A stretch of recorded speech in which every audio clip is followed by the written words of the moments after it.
ये बिहार में है जो बाढ़ है, ये चिंता का विषय है, लेकिन प्रशासन जो है, सरकार इस पे मेरा ख्याल है चुस्ती से काम कर रही है, मुस्तैदी से करनी चाहिए।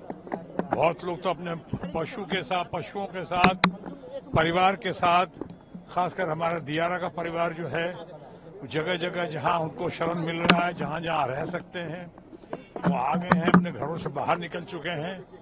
अब हमारी प्रार्थना है कि ये संभल जाए, लेकिन इसका जवाब तो बिहार सरकार का जिनसे अनुबंध हुआ है, जिन सरकारों से, उनसे बात करनी चाहिए। नेपाल के बारे में बात करते हैं लोग। नेपाल में नेपाल खुद ही अभी बहुत बुरी तरह से बाढ़ से ग्रसित है।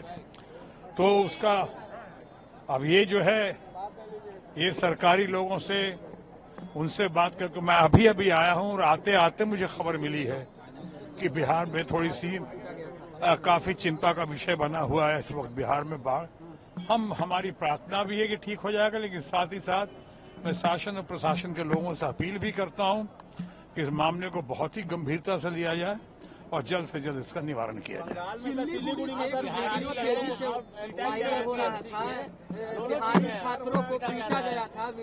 ये बात बहुत अब कुछ पुरानी हो चुकी है। मैं इसका जब सबसे पहले चंद लोगों ने जिन्होंने बयान दिया था, उसमें से एक मेरा भी बयान था।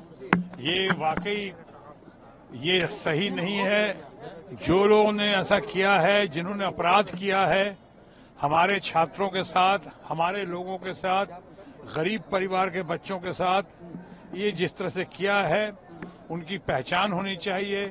इंक्वायरी का विषय है, उनको सख्त सजा मिलनी चाहिए। लेकिन साथ ही साथ ये भी कहना चाहूंगा कि इसको मेरे ख्याल से बंगाल बिहार का रूप देना ठीक नहीं होगा, क्योंकि बंगाल में मुझे लगता है कि सबसे ज्यादा बंगालियों के बाद अगर कोई परिवार वहां काम करता है, चाहे पुलिस का मामला हो, पुलिस में हो, या चाहे डॉक्टर्स का मामला हो, जो वहां पे लोग हैं, बिहार के ही सबसे ज्यादा लोग हैं। कोयला मजदूर हमारा बंगाल में, मैं आसनसोल का एमपी हूं। आसनसोल में देखता हूं अच्छी तरह सद्भावना है, भाईचारा है, सिटी ऑफ ब्रदरहुड है आसनसोल। सर्व धर्म समभाव में वहां लोग यकीन रखते हैं, विश्वास रखते हैं। अब ये घटना घटी, कैसे घटी, क्यों घटी, एक तो हम घटना की निंदा करते हैं, दूसरी तरफ ये भी कहते हैं कि इसकी पहचान होनी चाहिए। लेकिन मुझे लगता है कि इस मामले में कुछ लोगों की गिरफ्तारी हुई है, एक्शन लिया गया है, रिएक्शन हो चुका है। अब इस बात को और आगे बढ़ाने से फिलहाल कोई लाभ नहीं। जम्मू कश्मीर में चुनाव है, दावा भाजपा भी कर रही है, इंडिया अलायंस के लोग भी कर रहे हैं, सरकार मेरी बनेगी। देखिए ना, आपको तो पता है जब चुनाव की घड़ी आती है तो हमारे जितने मित्रगण हैं दूसरे पार्टीज में, और खासकर हमारे भारतीय जनता पार्टी के लोग, जिनके बर्तनों को मैं बहुत अच्छी तरह पहचानता हूं, वो तरह तरह की बातें करते हैं, तो मुद्दों से दूर भागते हैं। कभी बेरोजगारी की बात नहीं करेंगे, कभी महंगाई की बात नहीं करेंगे, अभी समाज में जितनी समस्याएं हैं उसकी बात नहीं करेंगे। जितने वायदे किए उन वायदों को न पूरा किया, न वायदा खिलाफी के बारे में कभी कुछ जिक्र करते हैं वो लोग। तो वो अपनी क्रेडिबिलिटी, हमारे भारतीय जनता पार्टी के लोग, जिसे आप कह सकते हैं अपनी विश्वसनीयता खो चुके हैं। अब सिर्फ जुमलेबाजी हो रही है, वादे किए जा रहे हैं, नए नए दावे कर रहे हैं, जिनका कोई अर्थ नहीं है, जिनमें कोई दम नहीं है।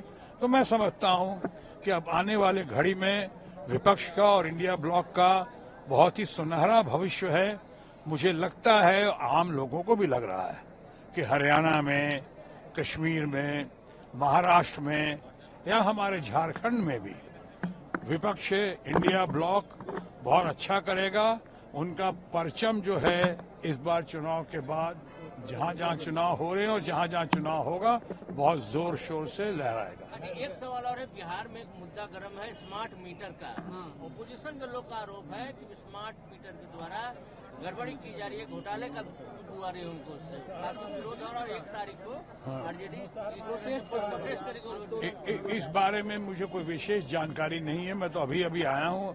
अभी फिलहाल कलाकार के नाते एक बहुत बढ़िया देश का कलाकार जो है महमूद फारूकी, दास्ताने गोई जो हो रहा है, उसकी हौसला अफजाई करने आया, उनको बधाई देने आया। डॉक्टर अजीत प्रधान ने जो आज किया है 150वां है, नौरस का आज परफॉर्मेंस का 150वां उत्सव है, मैं उसके लिए आया हूं। लेकिन आपने जो कहा है वो इंक्वायरी का विषय है, वो जांच पड़ताल या ब्रीफिंग के बाद ही मैं कुछ कह पाऊँ।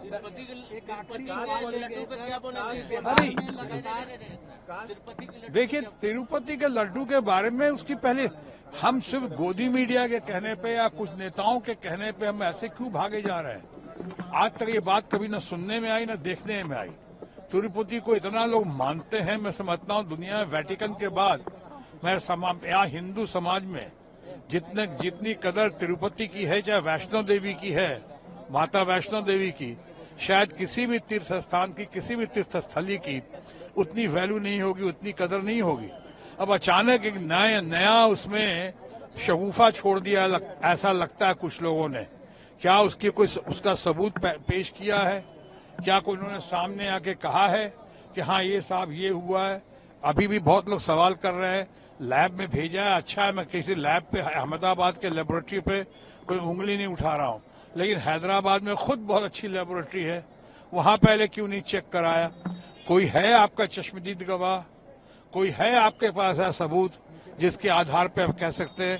तो इंक्वायरी का विषय है ये। अगर आपको लगता है तो पहले इंक्वायरी करें, सबूत इकट्ठा करें, उसके बाद कहें।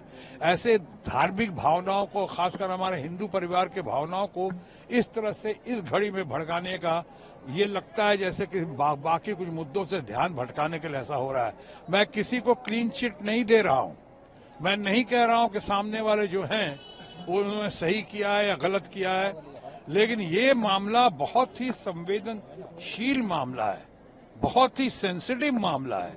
इस पे हम लोगों को बहुत सावधानी पूर्वक चलना चाहिए। यहाँ देश विदेश में करोड़ों लोग मंदिर के प्रसाद की जो उन्होंने भावना के साथ जैसे ग्रहण करते हैं, जिस तरह से लोग कहीं प्रसाद दिया जाता है तो प्रसाद लेने के पहले अपने जूते तक उतार देते हैं, इतना मान सम्मान के साथ लेते हैं।